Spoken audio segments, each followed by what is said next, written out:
ಮೂರು ಕಾಲು ಇಲ್ಲದ ಕಲ್ಟಿವೇಟರ್ ಹೊಡೆಯಕ್ಕೆ ಬಂದ್ಬಿಟ್ಟಿದ್ದೇನೆ. ಏನು ಅರ್ಥವೇ ಆಗ್ತಿಲ್ವೇ ಈ ಕೇಸು? ಹಾಯ್ ಹೆಲೋ ಎಲ್ರಿಗೂ ನಮಸ್ಕಾರ.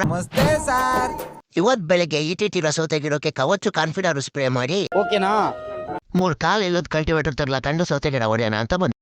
ಚಲೋ ಭೈ, देखो अब मैं क्या करता हूँ. ನೀ ಹಿಂಗ ಮಾಡಿದರ ಮಂದಿ ನೋಡಿದರ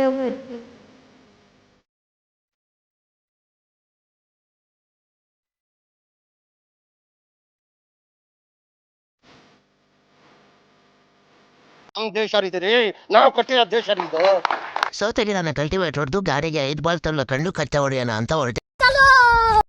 ನಾವು ನಿಮ್ಮಷ್ಟು ಶ್ರೀಮಂತರದ್ದೇ ಇರಬಹುದು, ಆದ್ರೆ ರಟ್ಟೆಯಲ್ಲಿ ಕುಡಿದು ತಿನ್ನೋದು ಯಾವತ್ತೂ ಅಧಿಕಾರಿಗಳಲ್ಲ. ನೆನಪಿನಲ್ಲಿ ಇಟ್ಕೊಳ್ಳಿ.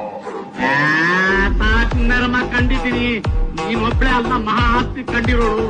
ಎಂತೆಂತವ್ರ ಮಣ್ಣು. ತೆಂಗಿನ ಗಿಡ 5 ಬಾಲ್ ಹೊಡೆದು ನೆನ್ನೆ ರೋಟ್ ಹೊಡೆದಿದ್ದು ಅಡಿಕೆ ಗಿಡಕ್ಕೆ ರಿಪೇರಿ ಅಂತ ಬಂದೆ. ಓಕೆನಾ? ರೋಟ್ ಹೊಡೆಯೋಕೆ ಮುಂಚೆ ಹಿಂಗಿದ್ದಿದ್ದ ತೋಟ ಹಿಂಗಾಗಿದೆ ನೋಡ್ರಿ. ಅಲ್ಲೊಂದು ಸುಂದರ ತೋಟವಿದೆ, ಅಲ್ಲಿ ನೂರಾರು ಹೂಗಳ ರಾಶಿ ಇದೆ. ಇಲ್ಲೊಂದು ಪ್ರೀತಿಯ ಹಾಡು ಇದೆ, ಇಲ್ಲಿ 10 ಮೆಚ್ಚಿನ ಸಾಲು ಇವೆ. ಎಲ್ಲ ಸಾಲಲ್ಲೂ ಇಣುಕೋ ಅಕ್ಷರ ನಿಂದೇನಾ. ಆಯ್ತು, ಆಮೇಲೆ ಇನ್ನೇನ್ರಿ ರಂಗಣ್ಣರೇ, ಒಂದು ಅರ್ಧ ಅಡಿಕೆ ಗಿಡಕ್ಕೆ ಡ್ರಿಪ್ ಎಳೆದು ಮನೆ ಕಡೆ ಬಂದೆ ಅಷ್ಟೇ. ಇವತ್ತಿನ ವ್ಲಾಗ್ ಕತೆ ಇಷ್ಟೇ. ಮುಂದಿನ ವ್ಲಾಗಲ್ಲಿ ಸಿಗೋಣ. ಬಾಯ್. ಮತ್ತೆ ಭೇಟಿಯಾಗೋಣ. ನಮಸ್ಕಾರ.